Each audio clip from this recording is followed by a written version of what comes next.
नमस्कार मित्रों। माघ महात्म 12वां अध्याय कल हम आपके लिए लेकर आए थे। उससे आगे की कथा माघ महात्म 13वां अध्याय। विकुंडल कहने लगा कि तुम्हारे वचनों से मेरा चित्त अति प्रसन्न हुआ, क्योंकि सज्जनों के वचन सदैव गंगा जल के समान होते हैं। उपकार करना और मीठा बोलना सज्जनों का स्वभाव होता है। जैसे अमृत मंडल चंद्रमा को ठंडा करता है, वैसे ही अब आप कृपा करके बताइए कि मेरे भाई का नरक से उद्धार कैसे होगा। तब दूत कुछ देर सोचकर बोले, यदि तुम अपने भाई के लिए स्वर्ग की कामना करते हो तो जल्दी से अपने 8 जन्म के पुण्य फल उसके निमित्त अर्पण कर दो। तब विकुंडल ने कहा, हे दूत, वह पुण्य क्या है? मैंने कौन से जन्म में क्या किया, वह सब मुझे बताओ। मैं अपने पुण्य अपने भाई को दे दूंगा। दूत कहने लगा कि हे वैश्य, सुनो, मैं तुम्हारे पुण्य की सब कथा कहता हूँ। पूर्व समय में मधुबन में शाल्की नाम का ऋषि था। वह बड़ा तपस्वी, ब्रह्मा के समान तेज वाला, नवग्रह की तरह उसकी स्त्री रेवती के 9 पुत्र थे।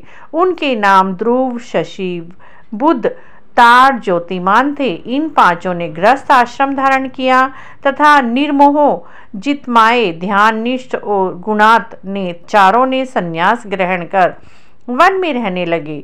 ये शिखा सूत्र से रहित पत्थर और सोने को समान समझते थे।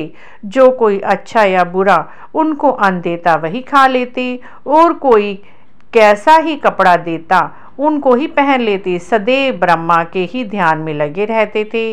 इन चारों ने व्रत, शीत, निद्रा और आहार सबको जीत लिया। बस चर अचर को विष्णु रूप समझते हुए मौन धारण करके संसार में विचरते थे।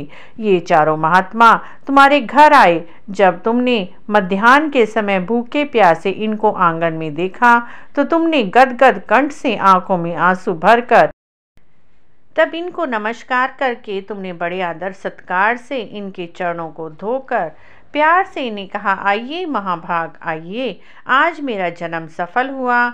मुझ पर भगवान प्रसन्न हुए। मैं सनाथ हुआ। मेरे माता पिता, पत्नी, पुत्र, गो आदि सभी धन्य हैं जो आप मैंने हरि के सदृश आपके दर्शन किए। सो हे वैश्य, इस प्रकार तुमने श्रद्धा से उनका पूजन किया। चरण धोकर जल को मस्तक से लगाया। फिर विधि पूर्वक उनका पूजन करके तुमने इन सन्यासियों को भोजन कराया।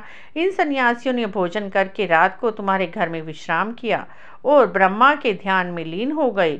इन सन्यासियों के सत्कार से जो पुण्य तुमको मिला सो मैं उन कहने में भी असमर्थ हूँ, क्योंकि सब भूतों में प्राणी श्रेष्ठ हैं।